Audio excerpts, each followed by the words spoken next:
இன்றைக்கி என்ன வரைய போகிறோம்னா டைனோசர் தான் இன்றைக்கி வரைய போகிறோம். டைனோசருக்கு ஃபஸ்ட்டு எப்படின்னா திறந்த வீட்டில் தான் அது இருக்கும் அதிகமாக. அதனால் ஃபஸ்ட்டு இதை போட்டுக்குவோம், சூரியனை போட்டுக்குவோம். சூரியனை சுற்றி எப்போவும் மேகம் இருக்கும், அதனால் மேகத்தை ஃபுல்லாக போட்டுக்கிட்டாச்சு. மேகத்தை ஃபுல்லாக போட்டுக்கிட்டு அடுத்து டைனோசர் நம்ம வரைய வேண்டியதுதான். டைனோசர்னால் இது சும்மா சின்ன டைனோசர் தான், அதனால சின்னதாக போட்டுக்குவோம். எப்படின்னா கொஞ்சம் குண்டாக உருண்டையாக இருக்கிற மட்டும் டைனோசர் போட்டுக்குவோம். அதுக்கு கால் போடணும். ஃபஸ்ட்டு காலையும் நம்ம வாங்கிக்குவோம். இதுதான் டைனோசரோட உடம்பு. இதுதானா டைனோசரோட உடம்பு இதுதான். இப்போ தான் கேமரா நான் எடுத்து ஒழுங்காக வச்சேன். கேமரா நான் கவனிக்கலை, ஏன்னா இப்போ நான் வரைஞ்சிட்டு ஆர்வத்தில் கேமராவை ஒழுங்காக வைக்கலை.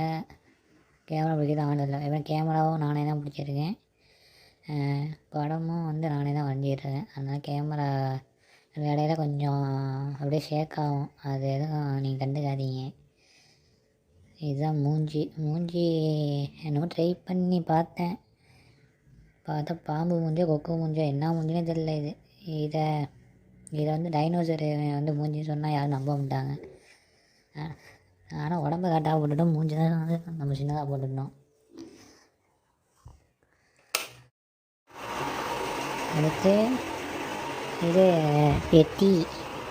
பெரிய தென்னை மரம் இருக்குது. தென்னை மரம் தோப்பு இருக்குது. ஆனால் தோப்புலேருந்து 2 தென்னை மரம் தான் வெளில நீட்டி இருக்க மட்டும் நம்ம வரைஞ்சுவோம். அது நம்ம வந்தாச்சு. தென்னை மரம்னா அதுக்கு எப்படின்னா தென்னை மரம்னா மேலே அந்த இதெல்லாம் இருக்கும்ல, அதெல்லாம் வரைஞ்சிக்கிட்டாச்சு. இலை கீழே இலைன்னு சொல்ல மாட்டாங்க, அதை என்ன சொன்னால் தென்னை ஓலம்பாங்க, அது நம்ம வரைஞ்சிக்கிட்டாச்சு. எப்படின்னா டைனோசர் அந்த மரத்தெல்லாம் முட்டி அதில் எந்த தேங்காயும் இல்லை, அதனால தேங்காயெலாம் இல்லாமல் சும்மா இது தென்னை மரம் அடுத்து தோகை, அதை தான் நம்ம இப்போ இது பண்ணுறோம், வரைஞ்சிட்ருக்கோம். அது வரைஞ்சி முடிச்சாச்சு. ஏன்னா எட்டின்னு தானே தெரியுதுன்னு சொன்னேன், அதனால் இடையில மேகம் வரைக்குது தென்னை மரத்தை, அதெல்லாம் சைடில் சின்னதாக நம்ம போட்டுக்கிறோம். இப்போ அது குளிச்சிக்கிட்டு இருக்குது, அதனால் இதெல்லாம் சுற்றி ஸ்விம்மிங் பூல் இருக்கிற மட்டும் நம்ம வரைஞ்சிக்குவோம். அவ்வளோதான். இனிமேல் கலர் அடிக்க வேண்டியதுதான். இது எப்படின்னா தண்ணி நீல கலர்லாம் இருக்கும், அதுவும் கடல் தண்ணி நீல கலர்லாம் இருக்கும், அதனால் கடல் தண்ணி. இப்போ தென்னை மட்டும் பச்சை கலரில் தானே இருக்கும் இலையெல்லாம், அதனால் பச்சை கலர் அடிச்சுக்கிறோம். பச்சை கலர் ஃபுல்லாக அடித்தாச்சு நம்ம கலரு, அவ்வளோதான்.